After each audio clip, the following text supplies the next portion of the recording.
मान लो कि the function is defined from R to R। Function जो है रियल नंबर से रियल नंबर को डिफाइंड है। ऑनटू है, ऑनटू का मतलब क्या है? रेंज एंड कोडोमाइन इक्वल होता है, पर हर एक नंबर का स्क्वायर पॉजिटिव नंबर ही आता है, तो कोडोमाइन तो रियल नंबर है, तो नेगेटिव रियल नंबर्स तो आ ही नहीं रहे, so that is range is not equal to codomain in this case. And 1 तो होगा नहीं, क्योंकि -1 का आउटपुट भी 1 ही है, 1 का आउटपुट भी 1 ही है, समझ में आ रहा है? -1 1 दोनों का आउटपुट 1 ही है, तो इसलिए तो 1 नहीं होगा। एंड ऑनटू क्यों नहीं होगा? हर एक नंबर का स्क्वायर पॉजिटिव नंबर ही आता है। अगर यहाँ पे ऐसा कुछ होगा तब एक ऑनटू होगा, समझ में आ रहा है? तब एक ऑनटू होगा, क्योंकि जो कोडोमाइन है वो रेंज को इक्वल होता है। Okay, this is about onto. What about into function? अगर रेंज एंड कोडोमाइन इक्वल नहीं है तो इनटू फंक्शन होगा, इनटू फंक्शन। समझ में आया? चलो नेक्स्ट 1 1 फंक्शन का हम कैसे फाइंड कर सकते हैं? ये फंक्शन 1 1 है कि नहीं?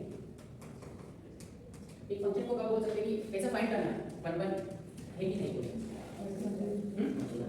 एक तो हॉरिजॉन्टल, ग्राफिकली हॉरिजॉन्टल टेस्ट है। अगर किसी एक ग्राफ है, किसका ग्राफ है? x क्यूब का ग्राफ है, तो अगर हमने लाइन ड्रॉ किया parallel line to x axis, अगर ये लाइन ग्राफ को एक ही पॉइंट पे कट कर रहा है, then this is a 1 1 function.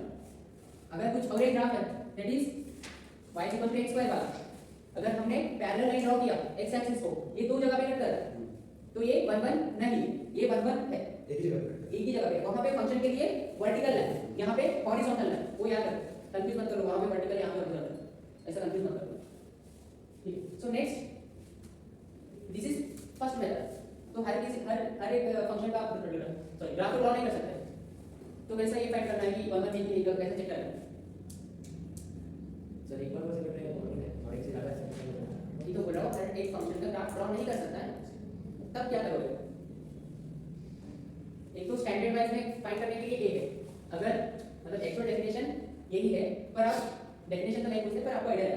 अगर x1 and x2 belongs to the set A, मतलब फंक्शन है x2 defined from a to b, अगर x1, x2 belongs to A है, i f of x1, f of x2 belongs to b होगा। f of x1 मतलब उसका value, x1 का value b में होगा।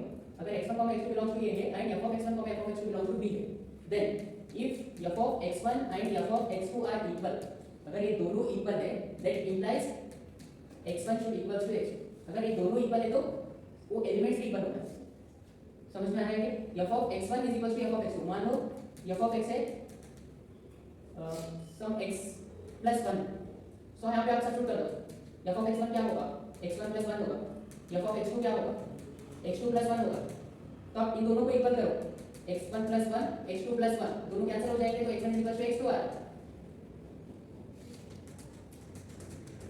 अगर ये दोनों इक्वल है तो ये दोनों एलिमेंट इक्वल है, तो ये फंक्शन जो है 1 1, तो ये तो स्टैंडर्ड है। So one more method very important to find to verify the function is 1 1 और 1।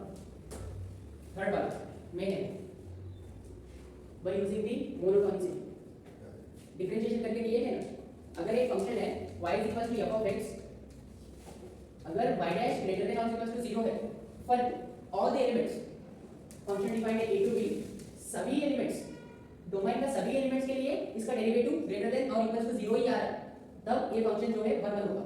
और अगर सभी एलिमेंट के लिए लेस देन और इक्वल्स टू 0 है, मतलब डिक्रीजिंग है, तभी भी वो फंक्शन 1 1 होगा। मान लो एक फंक्शन है y is equals to x cube, ये फंक्शन 1 1 है कि नहीं? हमने अभी ड्रॉ किया ना ग्राफ, 1 1 है, तो इसका डेरिवेटिव फाइंड करो, क्या आएगा? 3x square. सो 3x स्क्वायर जो है हर हमेशा ग्रेटर देन और इक्वल्स टू 0 ही रहेगा। वही हमने और एक एग्जांपल में देखा था, y is equals to x square, ये 1 1 नहीं था, तो इसका डेरिवेटिव फाइंड करो। सो y is equals to 2x, ये हर हमेशा ग्रेटर देन और इक्वल टू 0 नहीं रहेगा, हर हमेशा लेस देन और इक्वल टू 0 नहीं रहेगा। जब x पॉजिटिव होगा तब ये ग्रेटर देन 0 होगा, जब x नेगेटिव होगा तब ये लेस देन 0 होगा। मतलब पर एवरी एलिमेंट ये सेटिस्फाई नहीं कर रहा, तो ये 1 1 फंक्शन नहीं है, पर ये सभी के लिए कर रहा है, तो ये 1 1 फंक्शन है। समझ में आया? This is by monotonicity. ये जो है स्टैंडर्ड फंक्शन का 1 1 फंक्शन का डेफिनेशन है, ये जो ग्राफिकल है। समझ में आ रहा है?